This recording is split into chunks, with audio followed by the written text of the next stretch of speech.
Hey, what's going on, Instagram peeps, Facebook, LinkedIn, Twitter, and YouTube, of course.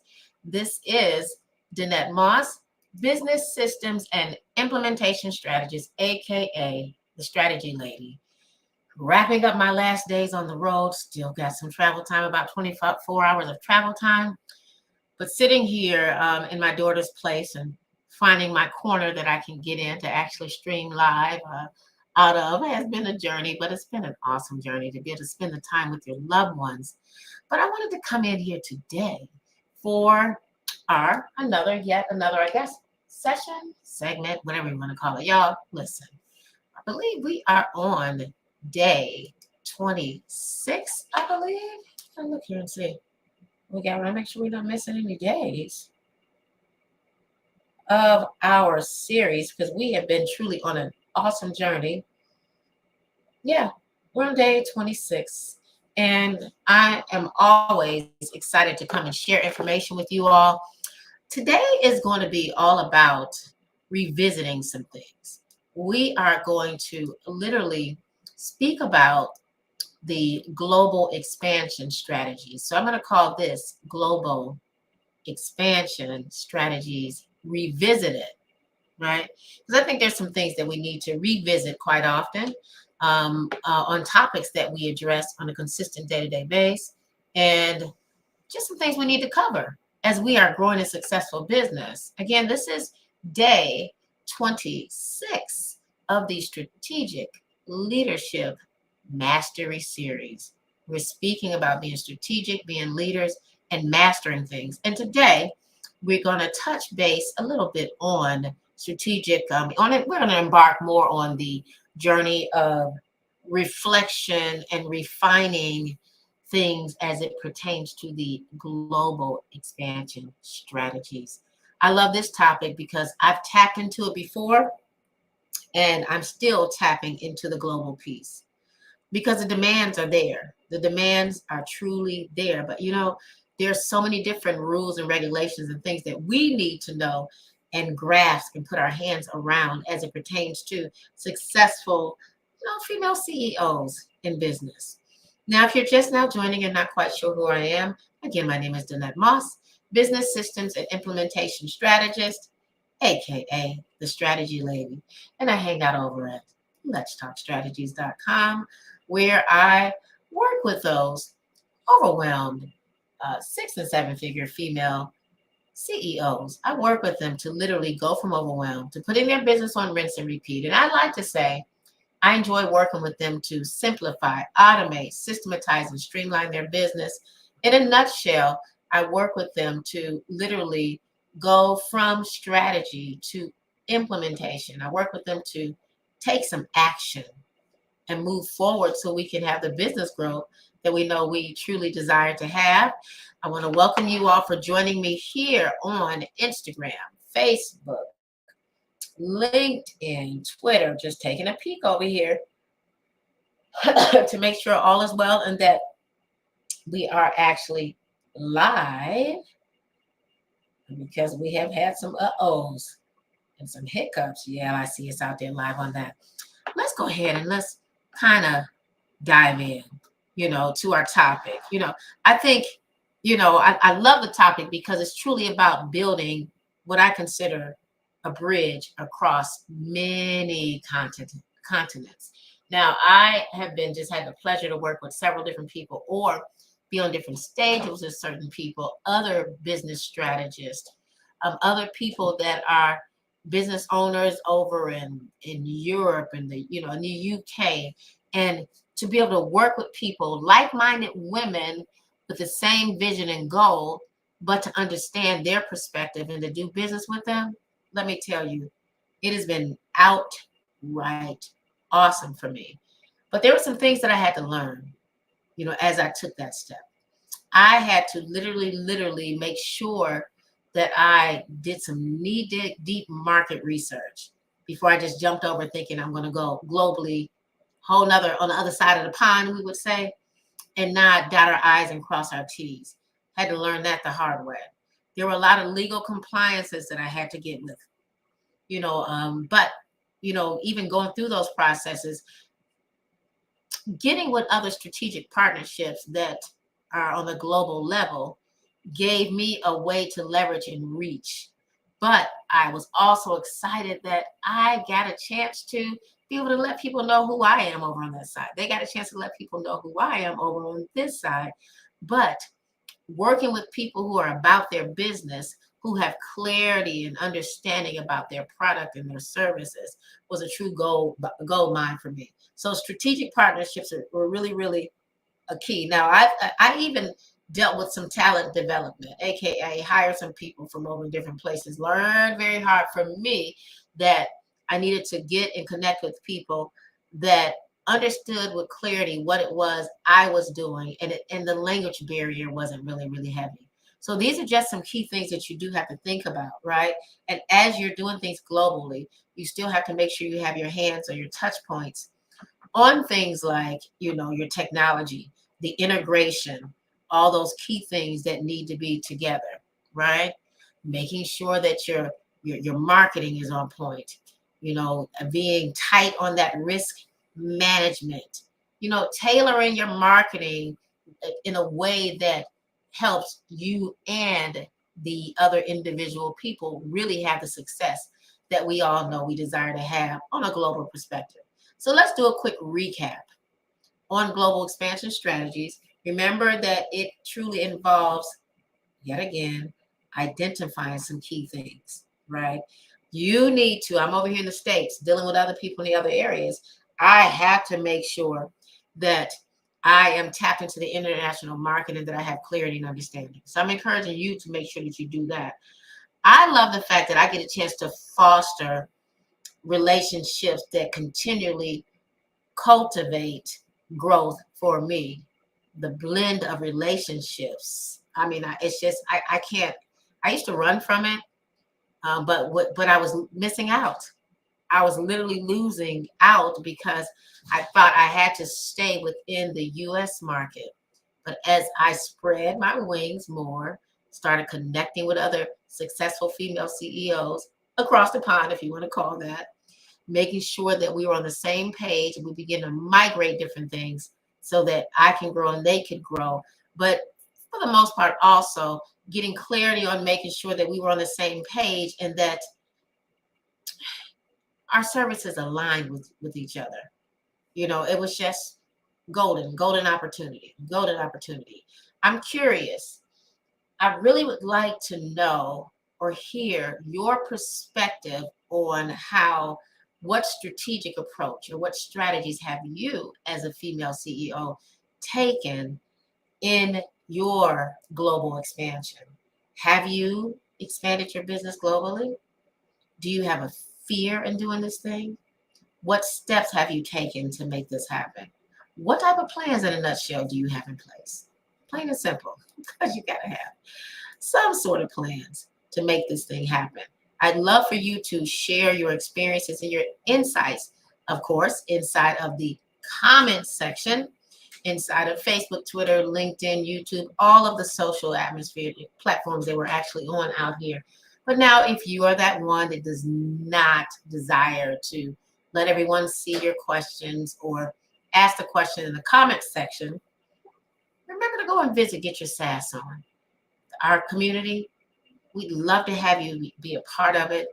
GYSO community.letstalkstrategies.com is the environment that you can, or the link that you can go to and become a member. It's free right now on Facebook. And start communicating and having a point of accountability with other successful female CEOs. You will hear me call the word successful out oftentimes, because even if you're not seeing the success now, I'm speaking that for you right now in your life, right this moment, right this second. I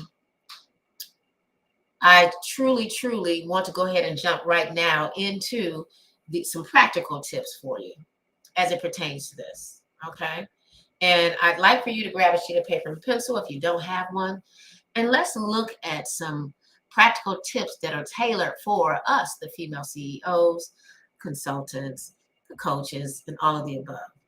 Remember the importance of market research. and something they call localization. You know, in a nutshell, here's a quick example of it.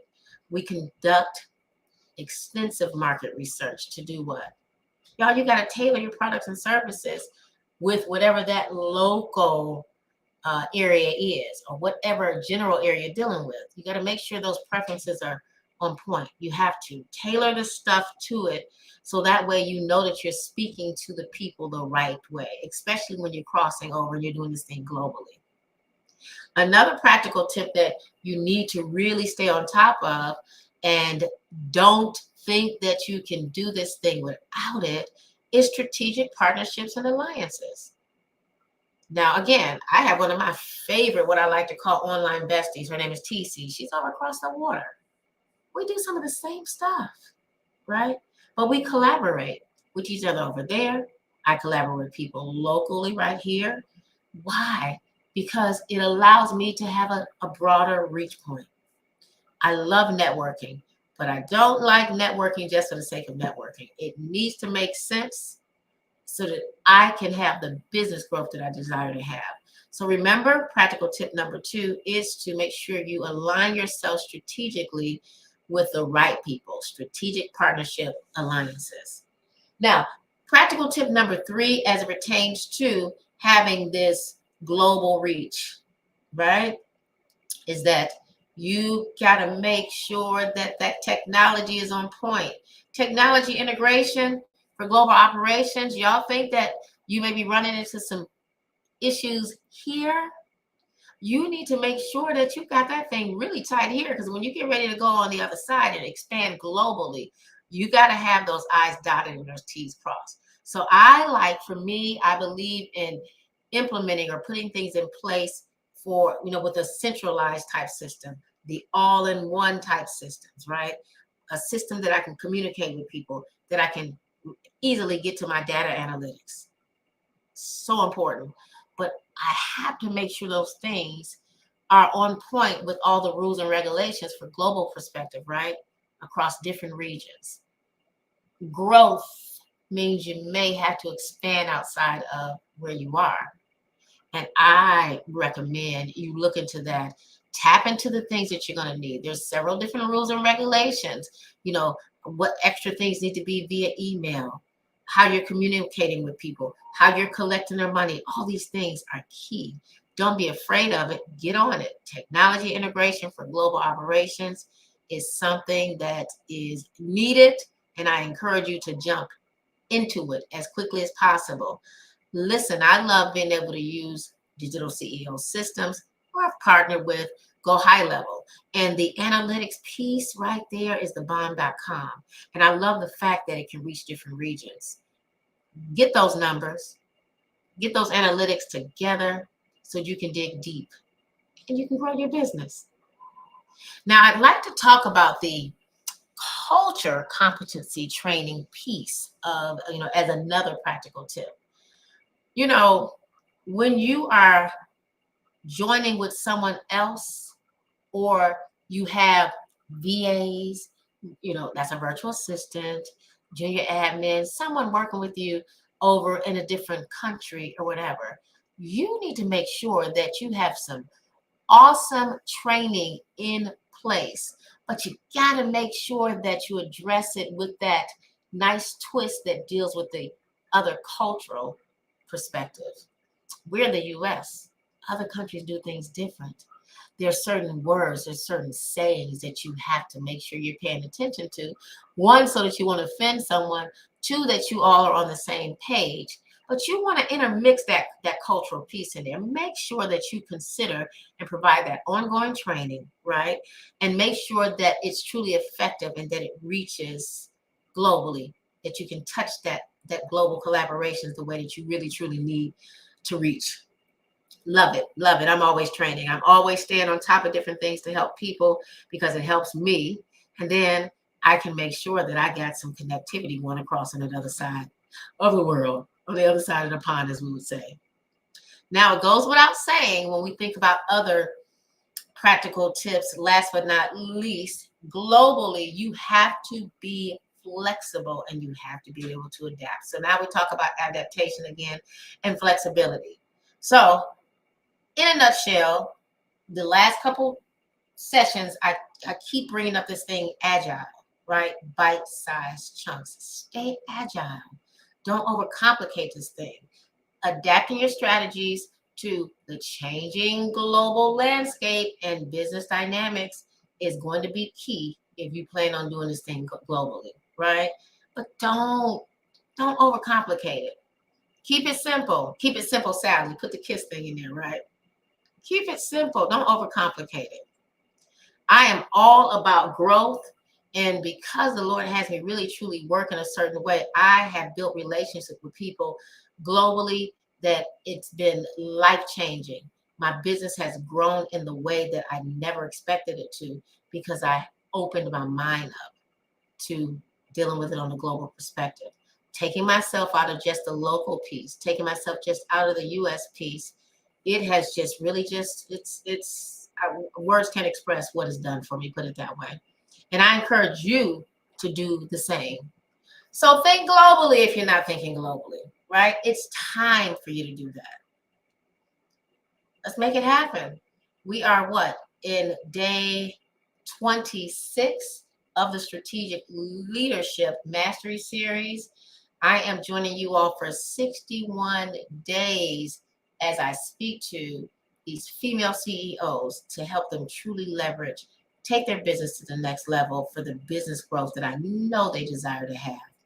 And we're going to rock and roll this thing out to the end of the year because we want to take the year out with a bang and bring the next year in successful because we're prepared. And as leaders, we are taking the time to get the things that we need to have in place. We're taking the time to test our market. We're taking the time to do whatever it is that needs to be done so that we can strategically move with ease, right? So, as we do every day, there's this thing called homework. You may not want to check it out or do it, but I'm going to give it to you anyway. I'd like for you to do this for your homework. I'd love for you to reflect on at least one strategy that you can enhance or innovate in your global expansion plans. If you don't have a plan, I'd love for you to consider getting one in place. If you're not quite sure how to do that, hey, join us over in the Get Your Sass On community again, GYSO community.letstalkstrategies.com, and get yourself acquainted with other like-minded female CEOs who are looking to grow or working on growing their business just as you are. I love that accountability, and I love how we encourage each other to keep pushing and not giving up. Now, this thing is not an easy thing, nor should I say it's a hard thing. But I can tell you this, you got to stay consistent in order to see, to get that prize at the end, right? So reflect on one strategy that you can enhance or innovate into your global expansion. Share your insights with us inside the community or in the comment section. Well, all right, y'all. I got to get ready to wrap it up because I got to get ready to get on the road and get this 24-hour drive in. But as always, I'm excited to share this information with you all. Make sure you join us again on tomorrow for yet another Strategic Leadership Mastery Series so that we can go ahead and continue to help you explore your leadership abilities and you can master the key things that you truly need to master in order to take your business to the next level. Put that business on rinse and repeat. Go from overwhelm to simplifying, automating, systematizing, and streamlining your business for the success that I know you desire to have. Until next time, may your global journey be marked by continuous, y'all, growth and success. This is Danette Moss, Business Systems and Implementation Strategist, aka the Strategy Lady. Y'all take care now. Bye for now.